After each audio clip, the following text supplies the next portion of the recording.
See, oftentimes in Chelsea, we usually hire elite managers, and we have had plenty of success with that here at Chelsea. But ever since an American owners took over, they decided to go with the opposite, of course. And we have been through so many multiple managers in the past 2 years, and we appointed a new manager yet again now. Yesterday, the Italian Enzo Maresca from Leicester City, and he signed on a long-term contract, and some people are worried, some people are optimistic because he might be the profile that suits us. And there's a lot of people that doesn't know too much about him. For example, me, I don't know too much about him, but I decided to do some digging, and I'm going to reveal it for you. What type of career did he have as a player and as a manager so far, and what is his type of style when it comes to deploying his tactics and all this kind of good stuff. So before we continue any further, as usually, if you want to be a legend, make sure you like this video, subscribe to my page, and hit that notification bell down below so you never miss when I upload. So let's get into it. Then of course we have seen inexperienced managers being successful at other clubs. One example is Xabi Alonso at Leverkusen. We have Thiago Motta at Bologna, and there's also plenty of other managers. I mean, Ruben Amorim, he was pretty successful quickly, but I decided to do some digging in terms of his player and manager career so far, and he actually made his debut as an Italian 18 years old in the championship here in England, and he was playing for West Bromwich actually. And of course it's not easy moving from another country when you're only 18 years old. You maybe can't speak the language properly. It's a new environment that you're not used to.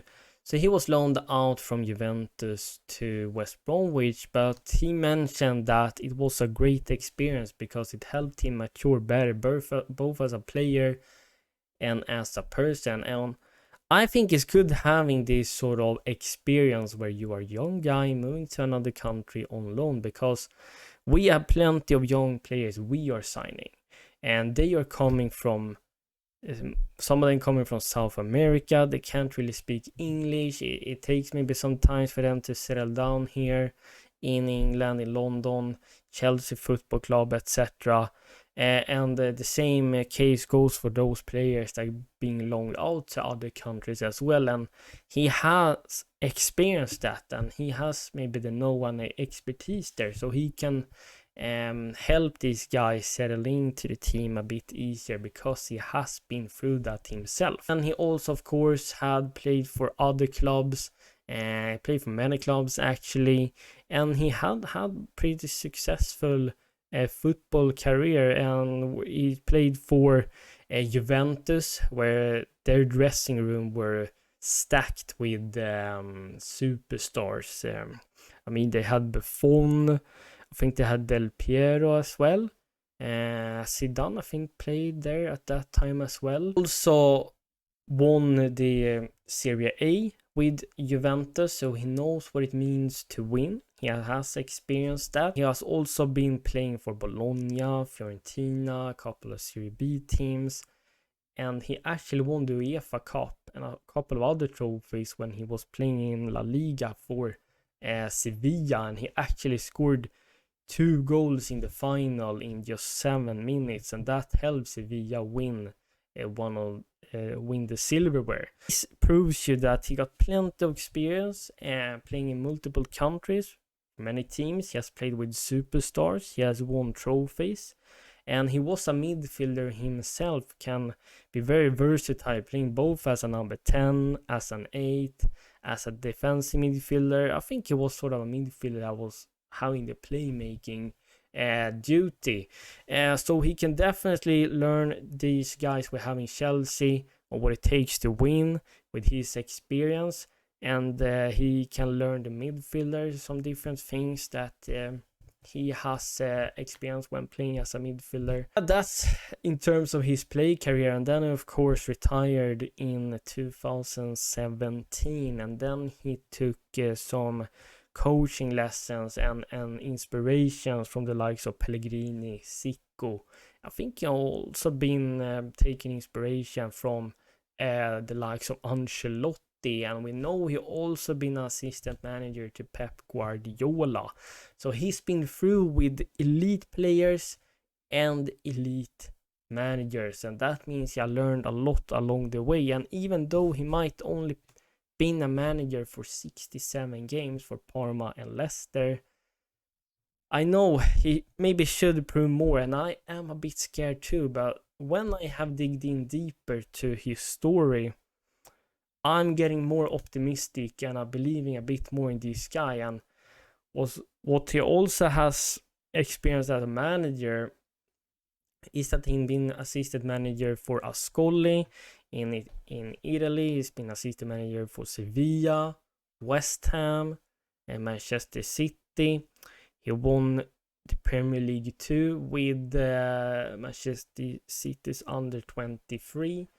Then he was manager 14 games for Parma, where he got sacked.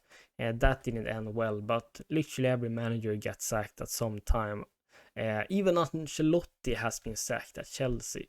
But then, of course, had a successful spell now at Leicester City, helping them gaining promotion back to Premier League. They scored the second most goals, and they had the most big chances created out of any team in the championship. So fair play to him there, winning a trophy with them. He also, of course, get knowledge about Cole Palmer and Lavia, since he worked with them when they were in Manchester City's under 23. And he also provided with plenty of knowledge about the squad to the directors and owners. He know what type of plan he has a plan how he's going to use certain players. He's very interested to start working from the get-go, even though he is on vacation at Marbella. He still want to have all videos and data list videos for these guys to see which player is going to suit in his system, etc. In terms of his tactical setup, we've seen that in Leicester playing this sort of possession-based football, positional football. He wants to dominate possession, want players taking certain positions. For example, the left back is inverting, creating a back three. And the goalkeeper can come out, create a back four in the build-up play. We got the right back inverting into the midfield, joining the DM. We got offensive 8s and 10s pushing up in the half spaces. Wingers out wide, holding the width, and a striker that will be dynamic, that can drop down and link up with the midfield. So the system he can start in is 4-3-3 or 4-2-3-1, but then it shifts into 3-2-4-1 shape with a sort of box midfield. So that's what we know in terms of his style of play and what type of formation he's using and type of players he needs in that system and build up play and all this kind of good stuff. And I'm gonna show you what he just said himself, a short of words.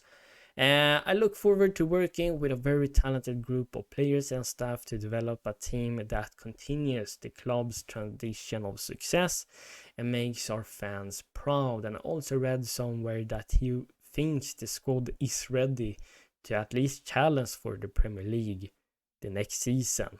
That's some very optimistic words, but that's a good mentality he's showing there now. It's also good that he mentioning the fans, that he wants to make them proud and that he is excited working with his talented players. So Enzo Maresca is definitely looking forward to this job, and he wants to be successful here. So that's all about Enzo Maresca.